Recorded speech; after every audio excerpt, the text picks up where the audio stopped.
తెలంగాణ రాష్ట్రంలో నూతనంగా పురుడు పోసుకున్న తెలంగాణ రాష్ట్ర సేన ఇంతలోనే పార్టీ పేరు కూడా మార్పు జరగడం ఓ రకంగా కవితకు ఊరటనిచ్చే అంశం ఇది.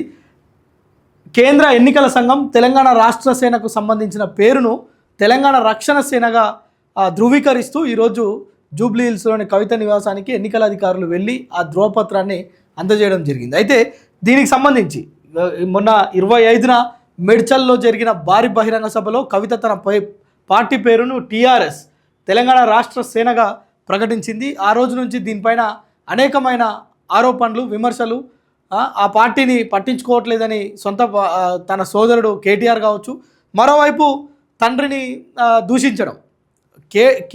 కవిత కేసీఆర్నే ప్రధాన లక్ష్యంగా చేసుకొని విమర్శలు ఏవైతే చేసిందో తను మనిషి కాదు, మారిన మనిషి, మనిషి అని చెప్పి కవిత చేసిన వ్యాఖ్యల్ని అన్ని పార్టీల నాయకులు కూడా విమర్శించిన పరిస్థితి మనం చూసినాం, ఖండించిన పరిస్థితి చూసినాం. ఎందుకంటే ఒక పార్టీ, ఒక జీవితాన్ని ఇచ్చిన తండ్రి, పార్టీని ఇచ్చిన తండ్రి, రాజకీయ భవిష్యత్తునిచ్చిన తండ్రిని ఈరోజు పార్టీ పెట్టి ఒక ప్రధానమైన అధికార పక్షాన్ని తిట్టకుండా, అధికార పక్షం పైన విమర్శలు పెట్టకుండా, సొంత తండ్రి బీఆర్ఎస్ ప్రస్తుతం ప్రతిపక్షంలో ఉన్న పార్టీ పైన తను బాణాలు ఎక్కుపెట్టడం, విమర్శలు చేయడం పట్ల అందరూ కూడా పెదవిరించారు. సో ఇప్పుడు తాజాగా టీఆర్ఎస్ పేరును మార్చేస్తాం, లేదంటే దీనిపైన ఉన్న గతంలో ఉన్న ఏవైతే రిజిస్ట్రేషన్స్ ఉన్నాయో టీఆర్ఎస్ పేరు మీద ఈ అన్నిటి నేపథ్యంలో దాన్ని తీసేస్తుంది ఈసీ అని ఒక అంచనా వేసిరు. కానీ ప్రస్తుతం టీఆర్ఎస్ అనే పేరుతోనే కేంద్ర ఎన్నికల సంఘం కూడా తెలంగాణ రక్షణ సేన అనే దానికి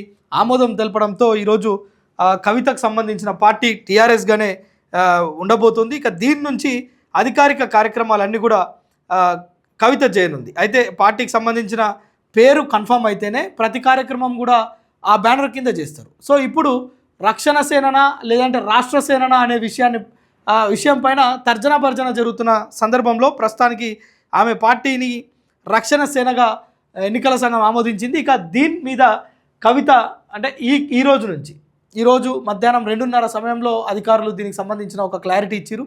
దానికి సంబంధించిన పత్రాలను కూడా తన నివాసానికి వెళ్ళి అందజేయడం చూస్తున్నాం. అయితే మొత్తానికి తెలంగాణ రక్షణ సేన పేరుతోటి ఇప్పటి నుంచి కవిత చేయబోయే కార్యక్రమాలన్నీ కూడా ఆ బ్యానర్ కింద ఉంటాయి. సో గ్రామాలకు వెళ్ళడం కానీ, ఆమె రాజకీయ కార్యాచరణ కావచ్చు, ఏదైనా కానీ ఆ పేరు మార్పిడి మీద ఉన్న సందేహాలన్నీ కూడా తొలగిపోయినాయి. ఇప్పటి నుంచి తెలంగాణ రక్షణ సేన అనేది రాష్ట్రంలో ఒక ప్రాంతీయ పార్టీగా కొనసాగుతుంది.